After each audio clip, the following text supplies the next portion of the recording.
Good afternoon, and welcome to the TIP report rollout for 2020. My name is John Richmond, and I have the Amerika honor of Tashqi ishlar serving the team ministrligi with the trafficking 25 iyun enforcement kuni office har qaysi at the davlatlardagi Department odam of atkazchilik State. qilmishi I'm bog'lab pleased chiqilgan yillik dokladini e'lon qildi. Mazkur dokladda Xitoy yana bir qatim odam atkazchilik vaziyati eng nachar 3-darajalik davlatlar tizimiga kirgizilgan bo'lib, uningda Uyg'ur elidagi Uyg'ur qatorliq yerlik millatlarning majburiy emgakka tutilish masalasi alohida ta'kidlandi. Dokladda Uyg'ur, Qozoq qatorliq yerlik millatlarga qartilgan majburiy emgakning hukumatning siyosat andizisi bo'yicha keng ko'lamda umumlashtirilayotganligi ta'kidlangan.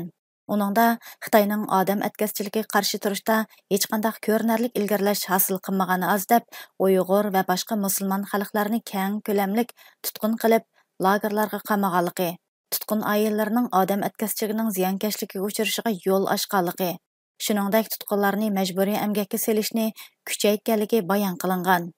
Amerika Tashqi ishlar ministrligi yillik odam atkazchiligi dokladining tavsiya qismida Xitoy hukumatidan Uyg'ur elidagi xohlagancha tutqun qilish harakati va majburiy emgakni darhol bekor qilishni, Uyg'ur elidagi lagerlarni va uningga qarashliq ishlab chiqarish o'rinlarini taqab, kishilarni uylariga qaytarishni, ularga to'lam berishni talab qilgan. Amerika Tashqi ishlar ministrligi 2020-yillik odam atkazchiligi dokladida Xitoy hukumatini Uyg'ur qatorliq millatlarni xizmatga qabul qilishda kamsitish va majburiy o'z zaminlaridan ko'chirish orqali ularni odam atkazchiligining qurbonlariga aylantirishga asos yaratadigan siyosatlardan voz kechishga chaqirgan.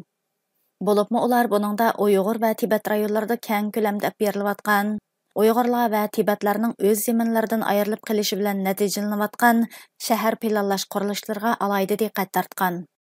Amerika Tashqi ishlar ministrligi Uyg'ur elida yo'lga qo'yilayotgan lager tizimi va majburiy emgak masalasini tunji qatim 2019-yillik odam atkazchiligi dokladida tilga olgan.